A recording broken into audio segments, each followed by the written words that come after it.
दिवस आहे ईद ए मिलाद. पण तुम्हाला सगळ्यांना माहिती आहे की आपल्याकडे जे महत्त्वाचे ठिकाण आहे त्याच्यामध्ये आपल्या सगळ्याच्या प्रयत्नानं आणि संबंधित जे काही प्रतिनिधी होते लोक होते त्यांच्या सगळ्यांच्या समन्वयाने आपल्याला ते 18 आणि 19ला आपण त्या ठिकाणी ईद ए मिलादचं जो जुलूस आहे मिरवणूक आहे तर ती त्या ठिकाणी साजरी होणार आहे. त्याच्यामुळं खूप चांगल्या पद्धतीनं त्या ठिकाणी आपल्याला सौहार्दाचं वातावरण दिसणार आहे. गणेशोत्सव पण चांगल्या पद्धतीनं उत्साहात पार पडणार आणि त्याच्यानंतर ईदचं पण आपल्याला ते त्या ठिकाणी नियोजन करता येणार आहे. साधारण जिल्ह्यामध्ये उद्या म्हणजे आतापर्यंत 410 गणपतींचं विसर्जन जे सार्वजनिक मंडळ पूर्ण जिल्ह्यामध्ये गावखेड्यापासून ते आपल्या तालुका पोलीस आणि जिल्हा पोलीस याच्यामध्ये जी होती त्याचं विसर्जन झालेलं आहे. आणि जवळपास 1000 म्हणजे 9,999 मंडळ आहे त्यांचं आपल्याकडे जे रेकॉर्ड आहे त्यानुसार त्यांचं विसर्जन उद्या होणार आहे. आणि त्याच्यानंतर 12वा 13वा आणि 14व्या दिवस असे 76 मंडळांचं विसर्जन त्या ठिकाणी होणार आहे गणेश विसर्जन.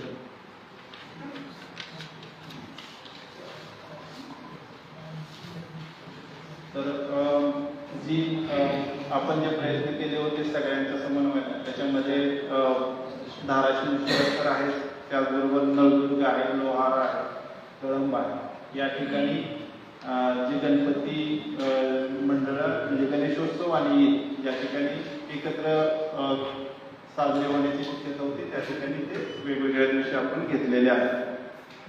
जिल्ह्यामध्ये SP ऑफिस पासून म्हणजे कलेक्टर ऑफिस पासून ते बीट अंमलदारपर्यंत OP इंचार्जपर्यंत सगळ्यांनी जवळपास 421 शांतता समिती आणि गणेश मंडळाच्या मीटिंग घेतलेल्या आहेत. आणि 421 421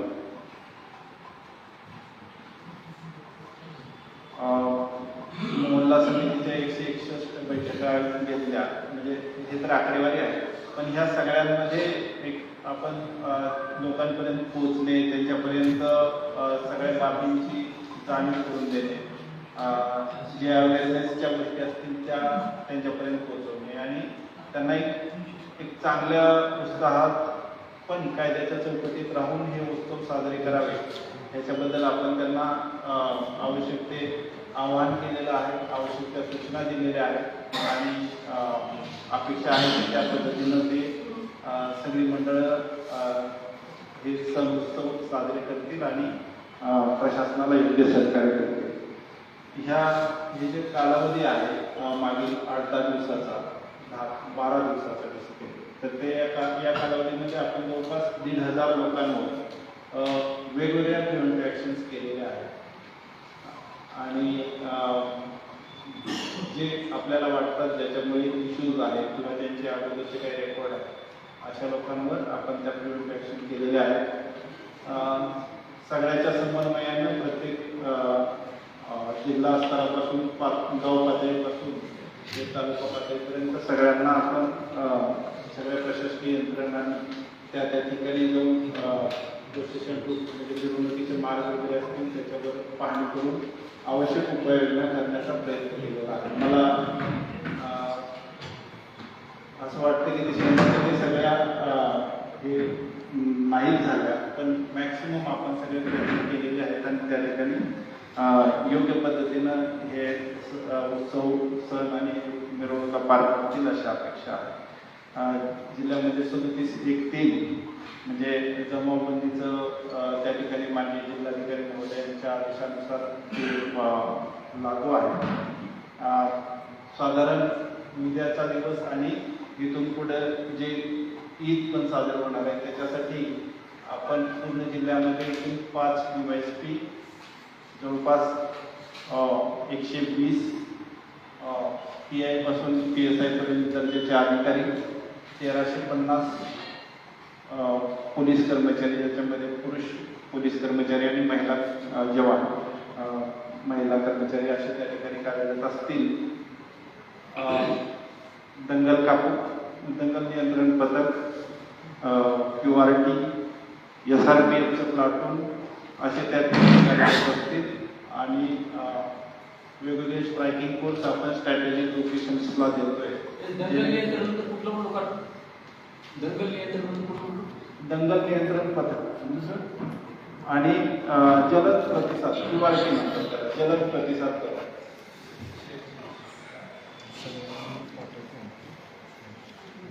आणि जवळपास 770 होमगार्ड्सची देखील आपल्याला त्या या बंदोबस्तासाठी उपलब्ध झालेले आहेत, त्यांची मदत त्या ठिकाणी होणार आहे.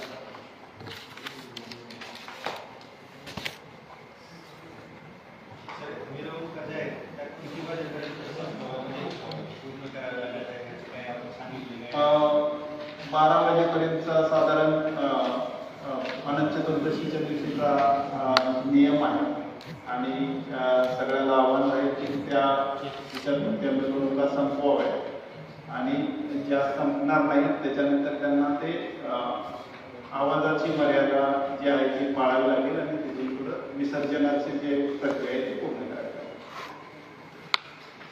या व्यतिरिक्त ड्रोन आणि CCTV याच्या माध्यमातून आपण या पूर्ण मिरवणुका ज्या आहेत महत्त्वाच्या लोकेशन्सच्या आणि आपले व्हिडिओ रेकॉर्डिंग जे आहे त्याच्या माध्यमातून आपण त्यांच्यावर निगराणी ठेवणार आहोत. हे शांततेत होईल यासाठीचे सगळे प्रयत्न त्या ठिकाणी असणार आहेत.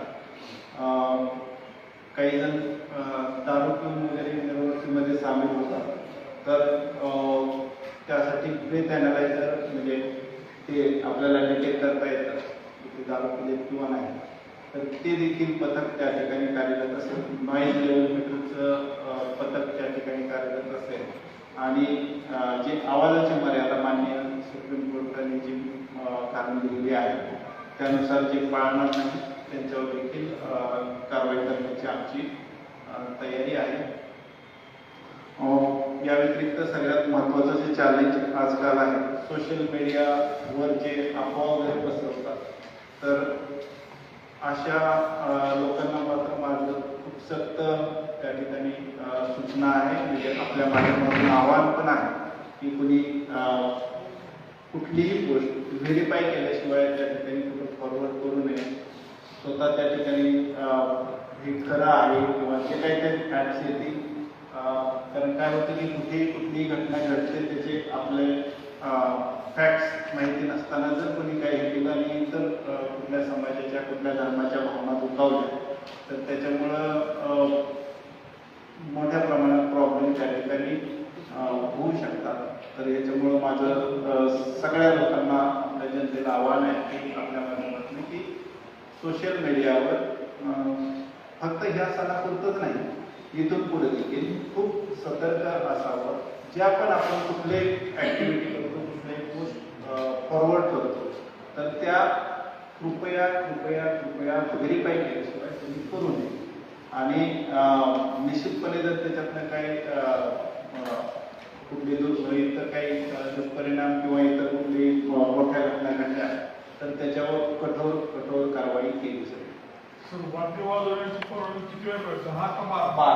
म्हणजे आता अजून ते आलेलं नाही नोटिफिकेशन, आम्ही हे करू आणि 12 वाजेपर्यंत अनंत चतुर्दशीला असते. त्याच्यामुळे 12 हे तरी धरावं लागेल. या व्यतिरिक्त काही ठिकाणी दुर्घटना घडतात. गणेश विसर्जनाच्या वेळी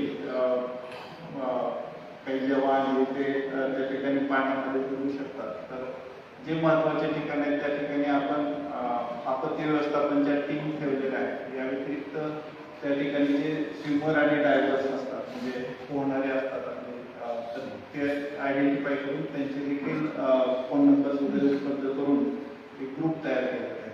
त्या माध्यमातून आपण तो देखील प्रयत्न जेणेकरून कुठली दुर्घटना घडू नये, जीवितहानी होऊ नये, हे सगळे प्रयत्न त्या ठिकाणी आहेत.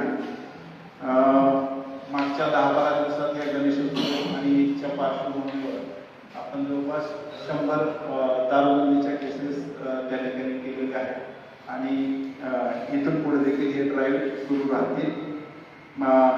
ह्या सगळ्या पार्श्वभूमीवर एक परवाची वाशीमध्ये एक खूप चांगलं एका मंडळाच्या सतर्कतेमुळं दरोड्या घालण्यासाठी एक टीम आली होती.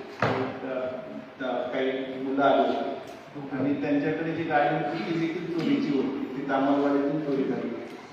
तर मंडळाच्या सतर्कतेमुळं आणि आपल्या लोकांच्या लगेच दिलेल्या रिस्पॉन्समुळं आपल्याला त्या ठिकाणी त्याच्यातल्या 3 आरोपींना पकडता आलं. त्यांच्याकडे गाडी आणि या व्यतिरिक्त जे चटणी आहे किंवा इथं असं साहित्य त्या ठिकाणी आपल्याला त्यांच्याकडे मिळालं.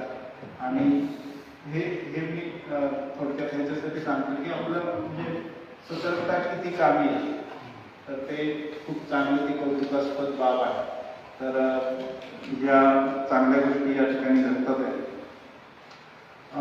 आम्ही काही आव्हान पण केलेले आहेत सगळ्यांना. तर ते शेवटच्या वेळेवर ते आव्हान आहे. अशी अपेक्षा आहे की जे सण उत्सव आहे ते निश्चितपणे आनंदात उत्साहात साजरे झालेच पाहिजे. पण त्याचबरोबर ते जी कायद्याची चौकट आहे त्या चौकटीत देखील राहून साजरे झाले पाहिजे. जेणेकरून हे मिरवणुकीसाठी असतील किंवा देखावे पाहण्यासाठी असतील जे महिला येतात, लहान मुलं येतात, त्यांच्याबद्दल काही गैरकृत्य घडू नये किंवा इतर धर्माचे कुठल्या भावना दुखावल्या जातील असं कुठलं गैरकृत्य घडू नये. यासाठी आम्ही सगळ्याला आवाहन केलेलं आहे की ह्या सगळ्या दक्षता पाळाव्यात आणि त्या ठिकाणी खूप चांगल्या पद्धतीनं पण कायद्याच्या चौकटीत राहून हे उत्सव साजरे करावेत. सोशल मीडियावर कुठल्याही पोस्टवर किंवा कुठल्याही अफवांवर लोकांनी विश्वास ठेवू नये. जे निर्देश त्या ठिकाणी दिलेले आहेत, जे मिरवणुकीचे मार्ग आहेत, जे टायमिंग आहे, हे सगळं त्या ठिकाणी मंडळाने पाळावं. जे DJ किंवा इतर माध्यमातून जे काही कायद्याचं उल्लंघन होणार आहे ते होऊ नये यासाठी सगळ्यांनी दक्षता घ्यावी.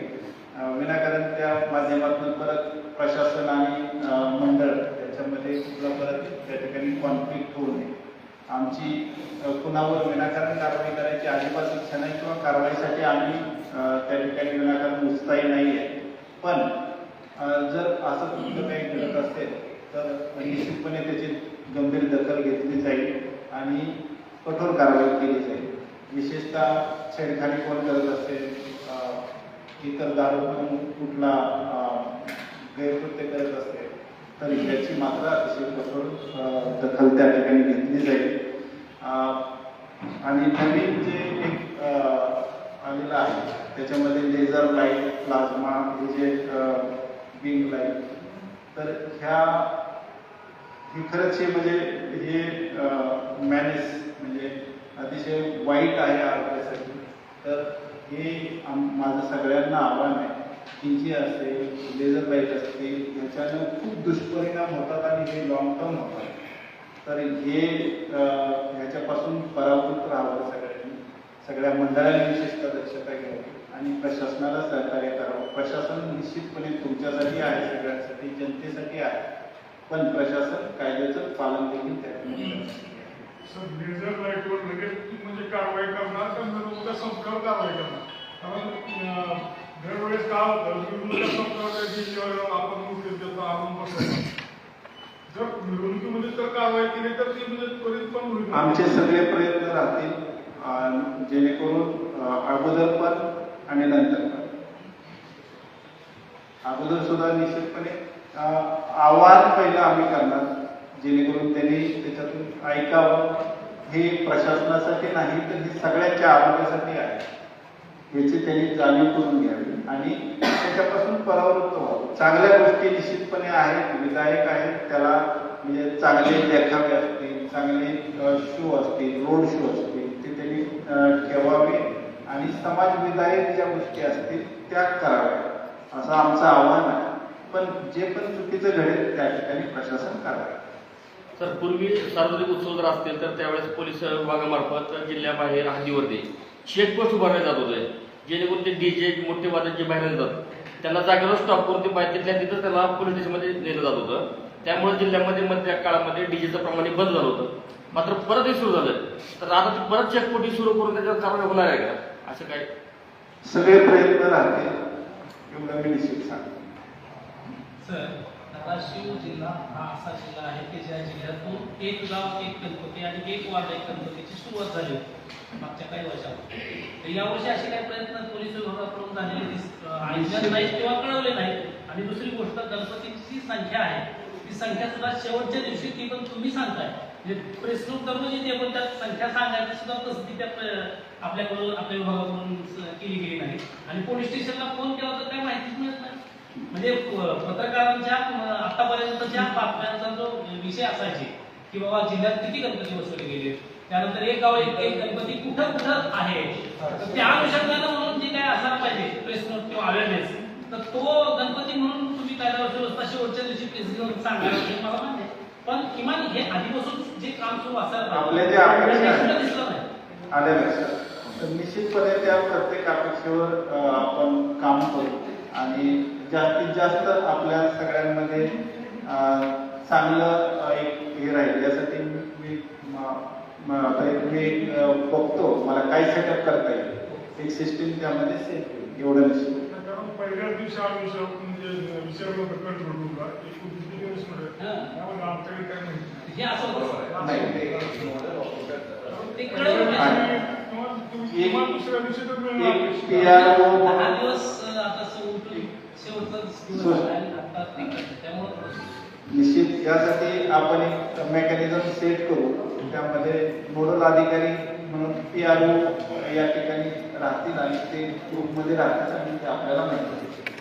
धाराशिव शहरासाठी CCTVची बसवली होती, त्यासाठी राज्य सरकारकडून आपल्या पोलीस विभागाकडून निधी पण मिळालेला आहे. पण मध्यंतरी याचा विचार केला टेक्निकल काहीतरी इश्यू होता म्हणून ते सांगण्यात आलं, पण या सर्व गोष्टीला 7-8 महिने झाले. निधी म्हणजे आपल्या पोलीस विभागाकडे जमा आहे, परंतु जर ती कार्यान्वित होत नसेल तर ते निधी किती दिवस थांबणार, परत मागे जायची नामुष्की येऊ नये. माझं आल्यानंतर मी जे काही टॉप मोस्ट प्रायोरिटी ठेवलं होतं माझ्यासाठी, त्याच्यामध्ये CCTV ही त्यातली सुद्धा वरची प्रायोरिटी आहे. त्याच्यामुळं मी निश्चितपणे याचा पाठपुरावा करणार आणि ते अंमलबजावणी होईल यासाठी सगळे प्रयत्न करणार. आणि फक्त ते धाराशिवसाठी तर करणारच करणार, पण आपल्या इथं धाराशिव व्यतिरिक्त आता भूममध्ये देखील ही स्थिती होती. मला एक्झॅक्ट आकडा आठवत नाही, पण जवळपास 130 CCTV कॅमेरे त्या ठिकाणी असावे, तर त्याच्यापैकी 50% पेक्षा कमी कॅमेरे त्या ठिकाणी ऑपरेशनल आहेत. तर हे सगळे प्रयत्न केले जातील आणि जिथं हार्डल्स आहेत तिथे त्या एजन्सीजला सोबत घेऊन, म्हणजे गव्हर्नमेंट एजन्सी असतील, नगरपालिका असतील, तर ह्या सगळ्यांच्या समन्वयाने त्या ठिकाणी हे प्रोजेक्ट ऑपरेशनल होतील हे सगळे प्रयत्न मी करणार. आपल्याकडे जे धाराशिव शहरात मागच्या महिन्यामध्ये काही भागामध्ये विशेषतः जेलच्या पाठीमागं आणि त्या नवीन वस्तीमध्ये भरपूर चोऱ्या झाल्या. रात्री चोरे येऊन CCTV मध्ये दिसले, तर त्या वारंवार ज्या घडल्या घटना 8-10 दिवसात, तर त्या एकाही घटनेचा तपास किंवा काय झालंय असं काय आहे? म्हणजे मागच्या महिन्यात धाराशिव शहरात चोरटे फिरले आणि लोकांमध्ये दहशत निर्माण झाली. काही लोकांना मारलं, काही ठिकाणचा ऐवज लुटून नेला आणि त्या एका तरी घटनेचा तपास आहे का? किंवा मागच्या महिन्यात धाराशिव शहरात जुना उपळा जेलच्या पाठीमागे मला रिव्ह्यू घ्यावं लागेल, म्हणजे मला त्याच्याबद्दल तुम्ही जे ठिकाण सांगताय त्याच्याबद्दल मला जास्त आता तरी अवेअर नाही आहे मी त्याबद्दल, पण बघण्याची गरज आहे. हो, मी निश्चितपणे त्याच्यात बघणार. कारण शहरातल्या लोकांमध्ये दहशत बसली होती त्या काळात आणि लोक रात्र जागत होते. मी निश्चितपणे म्हणजे आता आपल्याला थोडं मी सगळं काय आता मी काहीतरी आवाहन केलं तर ते हे नाही होणार, पण ह्याच्यात तुम्हाला सगळे रिझल्ट टप्प्याटप्प्याने दिसतील. तर निवडणुकीच्या अनुषंगाने शहरामध्ये असेल किंवा जिल्ह्यामध्ये किती असे सेन्सिटिव्ह भाग आहेत आणि त्या भागामध्ये बंदोबस्ताचा काय प्रॉब्लेम केलेला आहे? हां, आता सेन्सिटिव्ह कसं आहे की कुठली घटना अशी अगोदर काही हिस्ट्री आहे किंवा हे आहे अशा घटनांच्या अनुषंगानं जे ठिकाण आहे त्या ठिकाणी तर आपण सगळे प्रयत्न त्या ठिकाणी केलेले आहेत. अशा सगळे जे इव्हेंट्स आहेत, अँटी सोशल इव्हेंट्स म्हणतो किंवा आपण त्याला असामाजिक तत्व जे आहे त्यांना आपण प्रिव्हेंटिव्ह ॲक्शन्स घेतलेल्या आहेत. योग्य ते सगळे उपाययोजना केलेल्या आहेत. मी स्वतः आज संध्याकाळी ॲडिशनल एस पी साहेब आणि इतर सगळ्यांसोबत ह्या सगळ्या भागातून ग्रुप मार्च घेणार आहे आणि त्या ठिकाणी त्या उपाययोजना करण्याच्या सूचना देणार आहे. त्या होतील याची दक्षता. आपल्या पोलीस दलामध्ये 2 जे आहेत ते अत्याधुनिक आहेत. मुंबई पोलीस दलाचे आहेत. त्या दृष्टीने जर शहरामधून ते नाईट विजन कॅमेरे तिथे आहेत आणि त्याला विशेषतः म्हणजे स्पीकर सुद्धा आहेत की तुम्ही तिथं जागेवर ऑपरेटिंग करून त्यांना तुम्ही सूचना पण देऊ शकता. जसं की कॉलेज विभाग आहे आपल्याकडं, ट्युशनचे विभाग आहे. त्या काळात जर तिथं फिरले थोडेफार तर लोकांच्या मनात थोडंसं भीती तरी राहील की आपल्याला कोणतरी नजर ठेवतंय, कारवाईपासून वाचावं म्हणून असं पण काही मदत होऊ शकते. त्याचा वापर झालेला असं नाही. वापर चालू आहे, पण तुम्ही जे सजेशन दिलेलं आहे ते खूप चांगलं आहे. तर ते आपण करूया, ते एक्झिक्यूट करूया. सर, आपण ज्या इमारतीमध्ये बसला त्या इमारतीचं काम पूर्ण झालंय का आणि उद्घाटन का झालं पुढलं त्या इमारती? ह्या इमारतीचं काम आता उद्घाटनाचे डेट मला समजलं होतं की अगोदर त्याचं प्रयोजन झालं होतं, पण काही टेक्निकल अडचणीमुळे त्या ठिकाणी राहिलेलं आहे. तर त्या ज्या टेक्निकल अडचणी आहेत त्या दूर केल्या जातील आणि लवकरच सगळं व्यवस्थित सिस्टीम सेट करून या ठिकाणी उद्घाटन केलं जाईल.